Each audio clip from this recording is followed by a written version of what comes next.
Similarly, let's look at verse 8.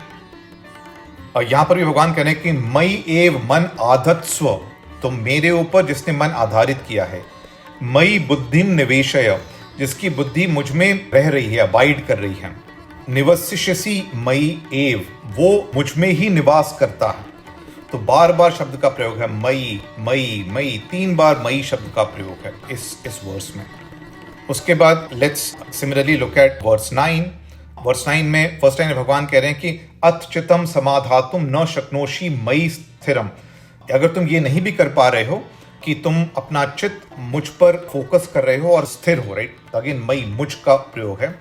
तो अगले line में भगवान कह रहे हैं कि अभ्यास योगेन ततो माम इच्छा आप्तुम धनंजय। तो फिर भी तुम अभ्यास, योग का अभ्यास करो और मेरी इच्छा करते हुए करो। माम इच्छा आप्तुम धनंजय, भगवान इसमें कह रहे हैं।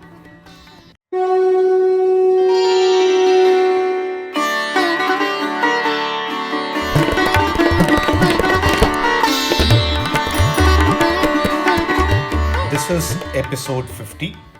पिछले एपिसोड में हमने चैप्टर 11 खत्म कर दिया था, जो कि विश्वरूप दर्शन योग था, और आज हम चैप्टर 12 शुरू करेंगे, जिसका नाम है भक्ति योग और योगा ऑफ डिवोशन। इस चैप्टर में 20 वर्सेस हैं and this is an important chapter because इसके पहले भगवान ने बात की है सांख्य योग, कर्म योग, ज्ञान योग, संन्यास योग, इन सब के बारे में। उसके बाद भगवान ने चैप्टर 7 से 11 में अपने बारे में बताया है, और अब भगवान उस चीज़ के ऊपर आ रहे हैं जो कि डिवोशन, फेथ, बिलीफ की बात है, और ये चैप्टर देयरफॉर भक्ति योग है। हमने पहले भी बार बार कहा है कि belief is a necessary condition but not a sufficient condition in the path of realising God. So let's go through this chapter. आज हम इस चैप्टर के 11 वर्सेस कवर करेंगे, 12.1 से 12.11 तक। So let's start off with the literal translation first and then we will talk about some interesting things. So starting off with verse 1, Arjun उवाच एवं सतत युक्तः ये भक्तः पर्युपासते ये च अपि अक्षरम अव्यक्तम तेषाम के योग वित्तमः। तो इस वर्स में अर्जुन कह रहे हैं 2 तरीके के योग हैं और इनमें से कौन सा बेहतर है ये मुझे बताइए। पहला तो ये है कि वो जो हमेशा आप में युक्त हैं भक्त की तरह और भक्त की तरह आपकी उपासना कर रहे हैं, वो बेहतर है, या वो दूसरा जो अक्षर अव्यक्त की तरह आपको प्राप्त करने की कोशिश कर रहे हैं। So which of the two are better, the unmanifested imperishable version of you and pursuing the understanding of you in that imperishable and unmanifested form, या वो जिसमें आपसे कोई भक्त युक्त होकर आपकी उपासना कर रहा है, कौन सा बेहतर है। देन वर्स 2 है, श्री भगवान उवाच मयि आवेश्य मनः ये माम नित्य युक्ता उपासते श्रद्धया परया उपेता ते में युक्ततमः मतः।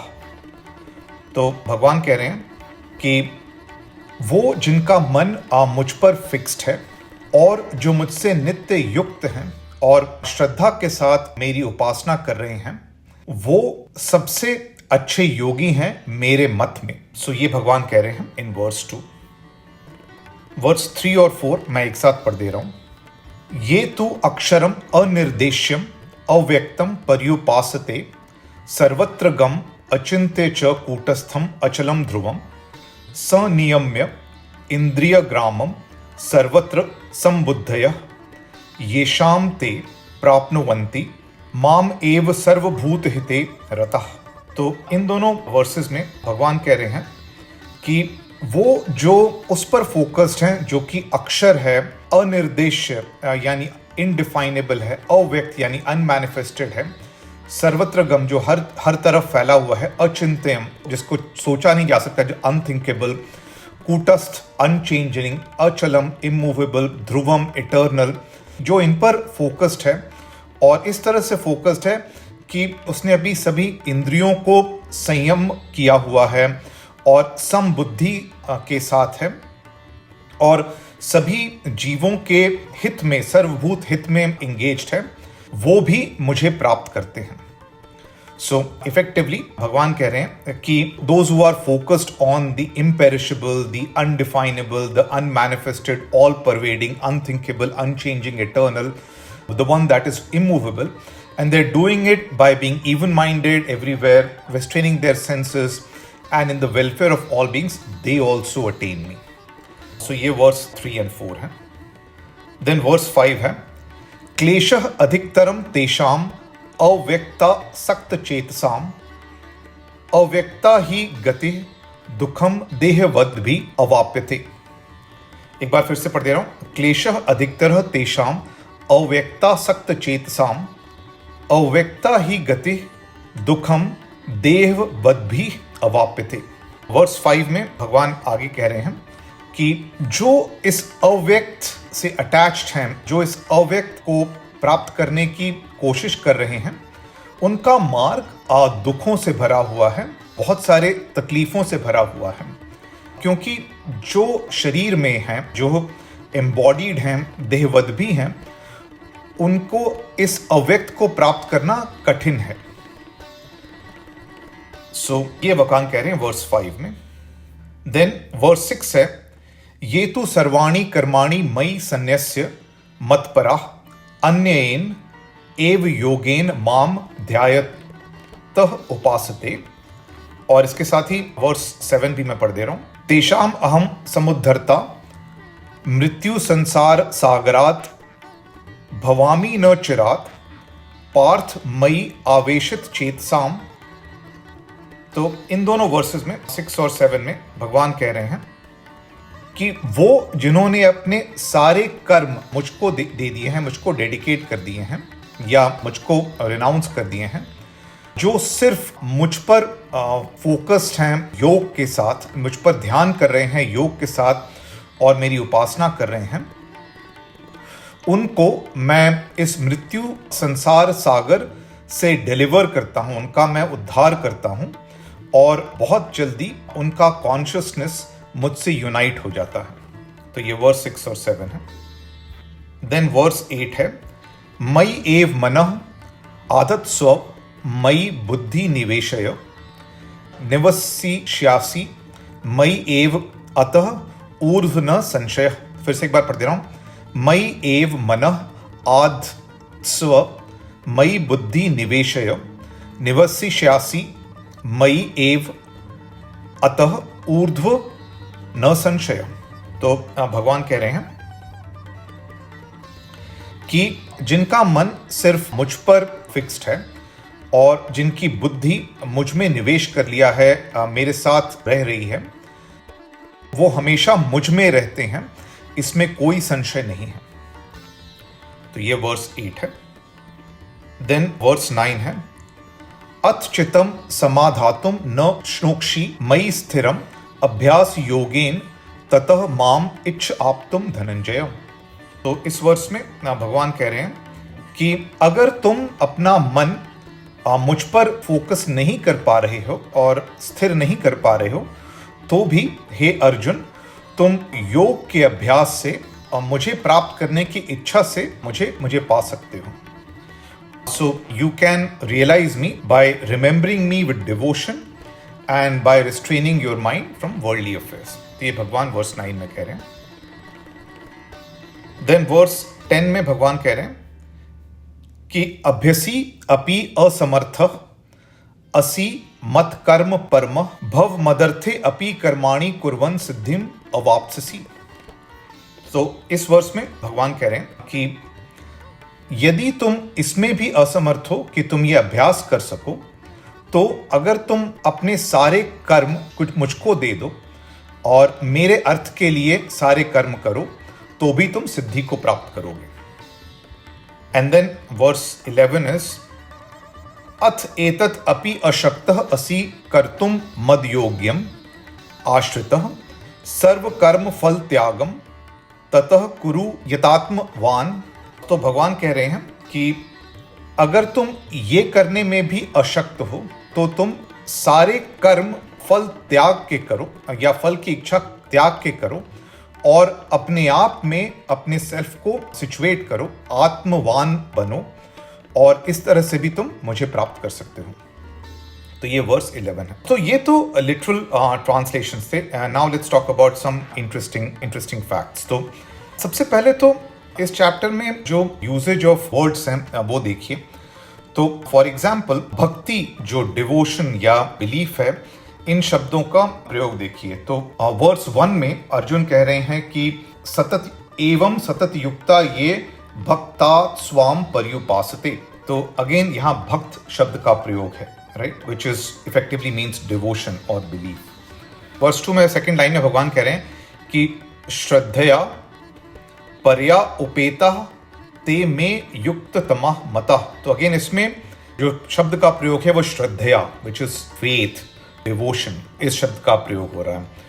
उसके बाद फिर वर्स 6 पे आ जाइए। वर्स 6 में अगर आप देखेंगे तो यहां पर भी सेकेंड लाइन में भगवान कह रहे हैं कि अन्यनेन एव योगेन माम ध्यायतः उपासते। तो अगेन भगवान कह रहे हैं कि बिना किसी दूसरी चीज से अट्रैक्ट हुए जो योग के साथ मुझ पर ध्यान कर रहा है और मेरी पूजा कर रहा है, यानी मेरी उपासना कर रहा है या मुझ पे फोकस्ड है, राइट। सो अगेन ध्यान शब्द का प्रयोग हुआ वर्स 6 में। देन वर्स 8 में देखिए।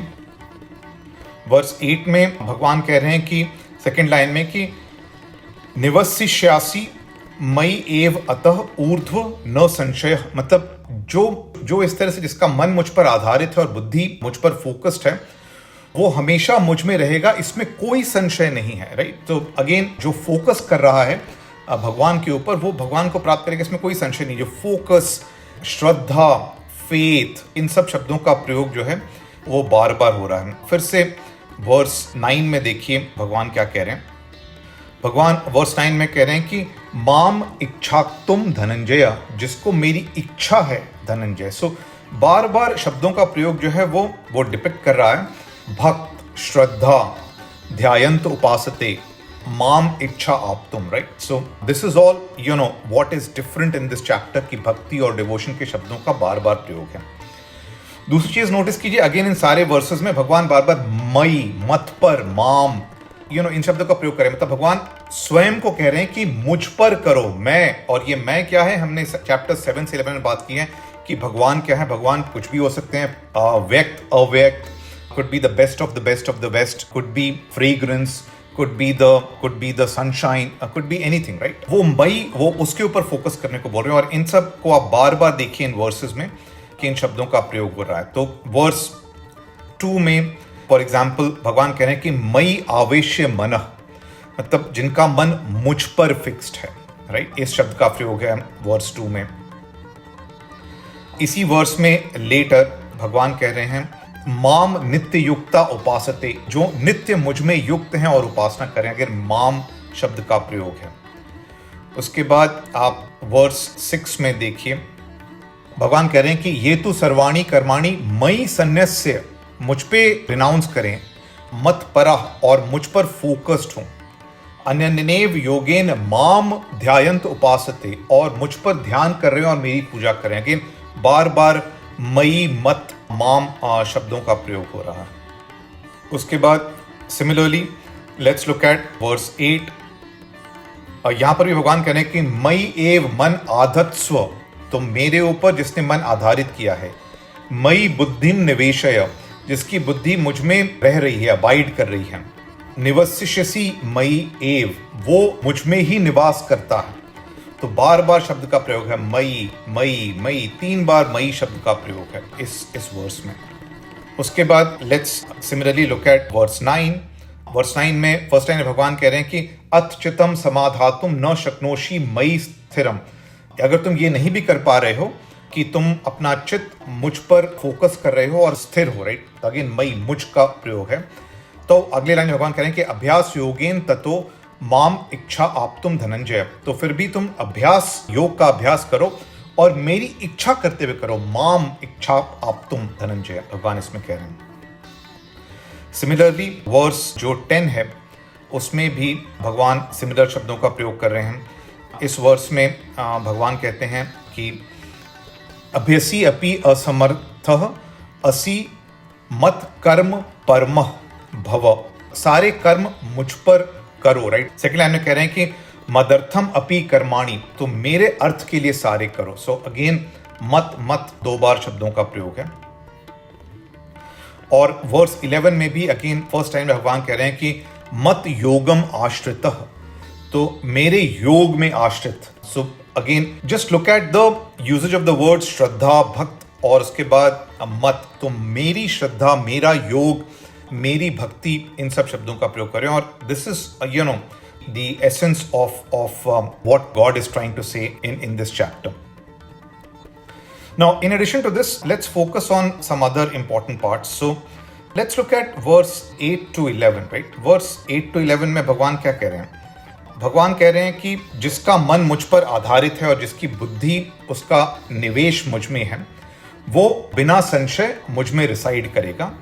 लेकिन मान लो कि अगर तुम अपना चित्त मुझ पर नहीं फोकस कर पा रहे हो और तुम्हारा मन स्थिर नहीं है, तो भी तुम अभ्यास के योग से और मेरी इच्छा करते हुए मुझे प्राप्त कर सकते हो धनंजय।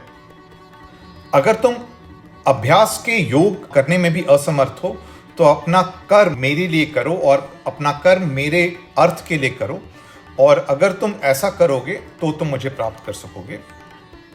और वर्स 11 में फिर भगवान कह रहे हैं कि अगर तुम ये भी नहीं कर पा रहे हो, तो तुम अगर सारे सर्व कर्म फल त्यागम, सारे attachment to the fruits of action को करोगे और आत्मवान बनोगे, यानी if you situate yourself in yourself, तब भी तुम मुझे प्राप्त कर सकोगे। तो अगर बुद्धि और मन मुझ पर फोकस करो तो भी है, अगर नहीं तो अभ्यास योग करो, अगर नहीं तो सारे कर्म मेरे लिए करो, और अगर वो नहीं भी है तो कर्म फल त्याग करो और आत्मवान बनो। ये भगवान कह रहे हैं। But it is important to remember that these are all different paths to God. God is not saying that one path is better than the other. हमने पहले भी बात किया है जब हम चैप्टर 3 में थे कि भगवान ने बताए थे कि उन तक पहुंचने के 2 रास्ते हैं, कर्म योग और ज्ञान योग। और इसके अलावा चैप्टर 13 को अगर आप इंक्लूड करें तो ध्यान योग भी आ जाता है। और भगवान इफेक्टिवली कह रहे हैं कि ये सारे रास्ते हैं, यहां पर भी बता रहे हैं, but it should not be interpreted as God is saying one is better than the other. He's simply saying, if you can't do this, then this is the other option. If you can't do this, this is the other option. Some places I have seen interpretation ki this is one is better than the other. I don't agree to that. All of these are different paths to God. भगवान तक पहुंचने के बहुत सारे रास्ते हैं, और इसमें I am always reminded of Harivansh Rai Bachchan ji की जो पंक्ति है कि मदिरालय जाने को घर से चलता है पीने वाला, किस पथ से जाऊं असमंजस में है वह भोला भाला, अलग अलग पथ बतलाते सब पर मैं यह बतलाता हूं, राह पकड़ तू एक चला चल पा जाएगा मधुशाल। Any path is good enough to realize God. So I don't think one is better than the other. So that's one thing I will say. Then verse 3 to 5, these are important verses जिसमें भगवान बता रहे हैं कि वो जो उस पर फोकस्ड है, जो कि अक्षर है, अनिर्देश्य है, अव्यक्त है, सर्वत्र गम है, अचिंत्य है, कूटस्थ है, अचल है, ध्रुव है, और इन सब पर जो फोकस कर रहा है, इस पर जो फोकस कर रहा है, उनका जो पाथ है वो बहुत दुख और तकलीफ से भरा हुआ है, क्योंकि इस तरह से भगवान को प्राप्त करना कठिन है। That is what God is saying, right now. मार्ग कठिन है का मतलब ये नहीं है कि ये मार्ग नहीं है। This is also a valid path. भगवान सिर्फ इतना करेंगे अगर तुम वो करे और तुम्हें श्रद्धा नहीं है तो रास्ता बहुत डिफिकल्ट हो जाता है, और इसलिए भगवान बार बार श्रद्धा शब्दों का प्रयोग कर रहे हैं, भक्ति श्रद्धा मुझ पर का प्रयोग कर रहे हैं। उसके बिना ये मार्ग कठिन हो जाता है। That's what God is trying to say, right. But God is not saying that this path does not exist. और ये उसी तरह का इंटरप्रिटेशन है जैसे पहले के चैप्टर्स में हमने बात की, हाउस होल्डर योगी का पाथ ज्यादा कठिन है रिनंसिएंट योगी से, बिकॉज हाउस होल्डर योगी को डिस्ट्रैक्शंस ज्यादा हैं, लेकिन वो भी एक पाथ है। और अर्जुन तो हाउस होल्डर योगी थे, उनसे बड़ा भगवान को किसने प्राप्त किया है। उसी तरीके से ये जो अनमैनिफेस्टेड वर्जन की जो बात हो रही है वो भी एक पाथ है, बट अगर उसमें श्रद्धा नहीं है तो कठिन हो जाता है। भगवान यही बात कह रहे हैं। Again, I have seen interpretations where people are saying कि this path is not the right path, right? No, that is not right. God is only pointing out difficulties in this path. और again इसमें notice कीजिए शब्दों का प्रयोग, right, important है chapter 2 से relate करना। जब चैप्टर 2 में सांख्य योग की बात हो रही थी तो जो भगवान जिन शब्दों का प्रयोग कर रहे थे देहन या सोल को बताने के लिए, आज वही शब्दों का प्रयोग चैप्टर 12 में उसको डिफाइन करने के लिए बोल रहे हैं जिसपे फोकस होना है। क्या शब्द हैं? अक्षर, इम्पेरिशेबल, अनिर्देश्य, इनडिफाइनेबल, अव्यक्त, अनमैनिफेस्टेड, सर्वत्रगम, all pervading, अचिंत्यम, unthinkable, कूटस्थम, unchanging, achalam, immovable, dhruvam, eternal. All of these words are similar to words used in chapter 2 when the soul was being talked about. और लास्ट जो बात है वो I will come to verse 1, जिसमें again if the way I read this verse is that भगवान कह रहे हैं कि जो सतत युक्त होकर मेरा भक्त है और उस तरह से मेरी उपासना कर रहा है वो एक योगी का रास्ता, और दूसरा रास्ता जो अक्षर अव्यक्त योगी का रास्ता, इन दोनों में से अर्जुन पूछे कि इनमें से कौन सा बेहतर है। और भगवान बाद में कहते हैं कि जो भक्ति का रास्ता है वो आसान है थोड़ा, जो अक्षर अव्यक्त का रास्ता जिसमें आपको भक्ति नहीं है वो ज्यादा कठिन है।